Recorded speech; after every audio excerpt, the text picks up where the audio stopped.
સુરતમાં ગંદકી અને મચ્છરોના બ્રીડિંગ બદલ પાલિકાએ 1243 લોકોને નોટિસ ફટકારી છે।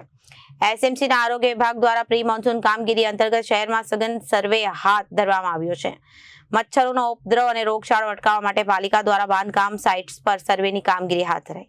સુરતમાં ગંદકી અને મચ્છરોના બ્રીડિંગ બદલે પાલિકાએ 1243 લોકોને નોટિસ ફટકારી। એસએમસીના આરોગ્ય વિભાગ દ્વારા પ્રી મોન્સૂન કામગીરી અંતર્ગત શહેરમાં સઘન સર્વે હાથ ધરવામાં આવ્યો છે। મચ્છરોનો ઉપદ્રવ અને રોગચાળોને અટકાવવા માટે પાલિકા દ્વારા બાંધકામ સાઇટ્સ પર સર્વેની કામગીરી અને કામગીરીમાં મચ્છરોના બ્રીડિંગ તથા ગંદકીને લઈને પાલિકાએ કાર્યવાહી કરી।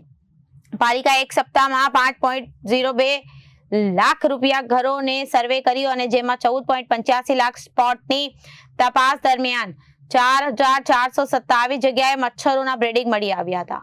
ગંદકી ફેલાવવા અને મચ્છરોના બ્રીડિંગ માટે જવાબદાર રહેણાંક વિસ્તારના 1070 લોકોને પાલિકાએ નોટિસ ફટકારી છે। બ્યુરો રિપોર્ટ, જન આદેશ ન્યૂઝ।